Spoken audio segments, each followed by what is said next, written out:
পিছনে আসুন। কি হচ্ছে? বুঝলাম না এদের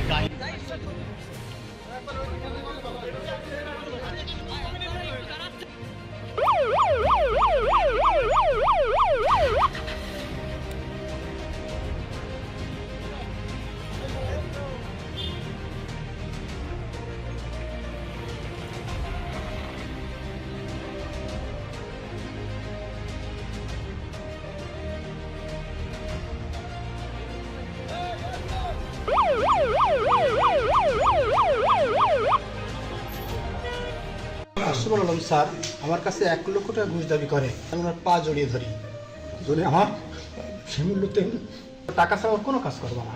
অভিযোগকারী নূর নবী 1,20,000 টাকা নিয়ে গিয়ে জনাব মোহাম্মদ আশরাফুল আলমের জেলা প্রাথমিক শিক্ষা অধিদপ্তরের কাছে উনি দেন, যে উনি নিয়ে ওনার ড্রয়ারে রেখে দেন। সঙ্গে সঙ্গে আমাদের টিম গিয়ে হাতে তাকে এই টাকা সহ গ্রেপ্তার করে।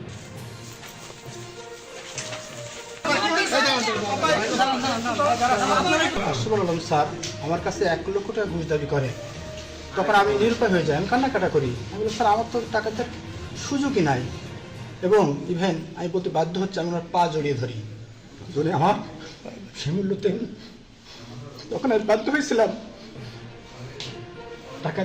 টাকা দিব। তো বললো টাকা ছাড়া কোনো কাজ করবো না। আমি এর আগে ওইদিন স্যারকে একবার 1 লাখ টাকা দিয়ে আমার একটা কাজ করাইছিলাম।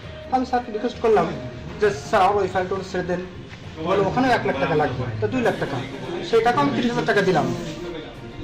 আমি 80,000 টাকা পেড করে দিয়েছি। আপনাকে আরো যে 1,20,000 টাকা বাকি আছে সেটা দিতে হবে, কিন্তু আমার তো সামর্থ্য নাই। আমি বাধ্য হয়ে সেই 1,20,000 টাকা জোগাড় করে আমি আইন কর্তৃপক্ষের কাছে আমি শরণাপন্ন হয়েছি, এবং আজকের পরিস্থিতি এই পর্যন্ত। আজকে মোহাম্মদ নূর নবী নামের এক ব্যক্তি আমাদের অফিসে এসে একটা অভিযোগ দাখিল করে, এবং অভিযোগের বিষয়বস্তু ছিল যে তার ওয়াইফ বেশ কিছুদিন আগে মারা যায়। তার ওয়াইফের হচ্ছে যে বেতন সমতাকরণ এবং পেনশন কেসটা জেলা প্রাথমিক শিক্ষা অফিসার যশোরে এরা আটকে রাখা হয়। একইভাবে তার এক বন্ধু মারা গেছে, তারও এই হচ্ছে যে পেনশন কেসটা আটকে রাখা হয়। এই ব্যাপারে উনি হচ্ছে জেলা প্রাথমিক শিক্ষা অফিসার জনাব মোহাম্মদ আশরাফুল আলমের সঙ্গে একাধিকবার যোগাযোগ করেছেন, এবং এর আগে উনি যেটা বলেছেন যে উনি এর আগে বেশ কয়েকবার ওনাকে ঘুষ দিয়েছেন। তারপরে উনি বলেছে যে আমাদেরকে আরো টাকা দিতে হবে। এইভাবে সর্বশেষে তার সাথে দফা হয় যে তাকে আরো 1,20,000 টাকা দিতে হবে।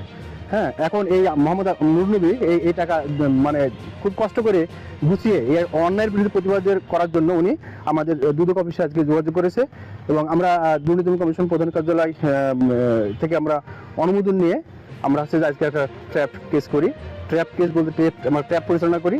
এই ট্র্যাপে আমাদের দুদকের একটা টিম অংশগ্রহণ করে, এবং আমরা এই ট্র্যাপটা করার জন্য আমরা তার দপ্তরের বিভিন্ন জায়গাতে উৎ পেতেছিলাম।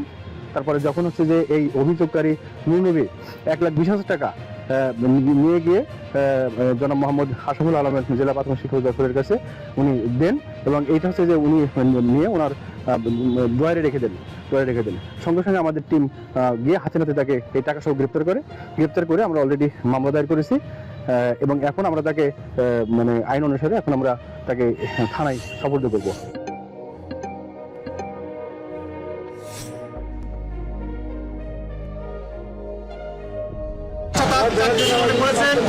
এবং তার কাছে তার হাত দিয়ে কোনো শিক্ষকের শাস্তি হয়েছে এরকম কোনো নজির নাই। উনি দেখেছি যে শিক্ষকদের ন্যায় বিচার উনি করেছে। আজকে আমি যে কর্মকর্তারা ঘুষ খাই, আমাদের চাকরি 30 বছর, আমরা এত টাকা চাইতে দেখি নাই। এবং তিনি যখন আর এক কর্মকর্তাকে 1 লাখ দিয়েছে, অমুককে 80,000 দিয়েছে, এটা কি প্রমাণ করে ভাই? এটা একটা গভীর ষড়যন্ত্র। আমাদের একজন ভালো কর্মকর্তা, আমরা সব কর্মকর্তার পক্ষে দাঁড়াই না। আপনারা জানেন অনেক কর্মকর্তা বদলি হলে শিক্ষকরা মিষ্টি বিতরণ করে, আনন্দ উল্লাস করে। আজকে আশরাফুল আলম স্যারের দুদকে অ্যাটাক করার পরে দুদক অফিস ঘেরা হয়েছে। আজকে আমরা এখানে মানববন্ধন করতেছি, আমরা সবাই ছুটি নিয়ে আমরা এসেছি। আজকে আমরা কেন একজন কর্মকর্তার পক্ষে দাঁড়িয়েছি?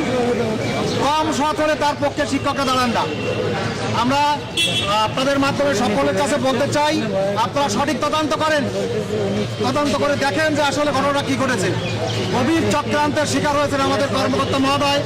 আমি আমাদের উচ্চতম কর্তৃপক্ষের কাছে অনুরোধ করব, বিনয়ের সাথে অনুরোধ করব, একজন সজ্জন অফিসারকে আপনারা মুক্তি দেবেন এবং যথাযথ সম্মানে তিনি যেন শিক্ষকদের সেবা করে যেতে পারেন, এই প্রত্যাশাই কামনা রাখতে। ধন্যবাদ অফিসারদের।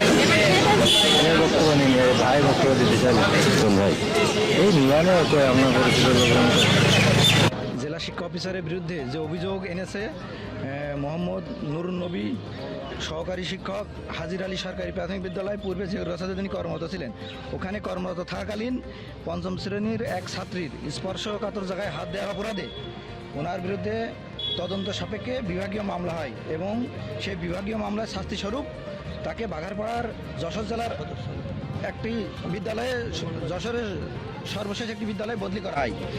সেখান থেকে সে প্রতিহিংসা পরায়ণ হয়ে ডিপিও স্যারের ক্ষতি করবে, সেই প্রতিহিংসা পরায়ণ হয়ে সে উদ্গ্রীব হয়ে সে সকেটে আসছিল। পরবর্তীতে তার ওয়াইফও টিচার, ওয়াইফ মারা যায়। সে ওয়াইফের হচ্ছে পেনশন ফাইল ডিপিও স্যারের ওখানে নিষ্পত্তির জন্য ছিল। নিষ্পত্তি থাকাকালীন উনি ডিপিও স্যারের অফিসে যাওয়া আসা করতে উনি ডিপিও স্যার যখন বাথরুমে যায় তখন নিজের পরিকল্পনা মোতাবেক টাকা ডিপিও স্যারের টেবিলে রেখে পরিকল্পনা মোতাবেক ডিপিও স্যারকে ফাঁসিয়েছে। ডিপিও স্যার একজন খুবই ভালো মানুষ। আমরা চাই যে অবিলম্বে স্যারকে মুক্তি দেওয়া হোক। আমরা যশোর জেলায় যত শিক্ষক আছি, আমরা স্যারের কাছে যতদিন গিয়েছি তার কাছ থেকে ভালো ব্যবহার পেয়েছি এবং কোনো আর্থিক দুর্নীতি তার আছে এরকম কোনো কিছু এই 3 বছর স্যার এখানে আছে আমরা কোনো প্রমাণ পাইনি। তো অবিলম্বে স্যারকে আমরা নিঃশর্ত মুক্তির দাবি জানাচ্ছি। ধন্যবাদ আপনাকে। আমাদের আসলে পরবর্তী যে কর্মসূচি সেই নির্দেশনা আমরা এখনো পাইনি, যেহেতু আমাদের সংগঠন আছে, আমাদের ঊর্ধ্বতন কর্মকর্তারা আছে, আমরা সবাই কালকে রাত্রে থেকে একসাথে আছি। তো আমাদের পরবর্তী যেটা নির্দেশনা আসবে আমরা সাথে সাথে সেটার জন্য প্রস্তুত থাকবো এবং আছি সবাই। ধন্যবাদ। আমরা দেখছি যে আমাদের স্যারের এখনো জামিন হয়নি, জামিন নামঞ্জুর হয়েছে।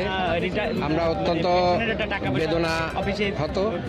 আমরা কখনোই প্রত্যাশা করিনি যে একজন মানি লোকের এভাবে মান সম্মান হানি ঘটবে।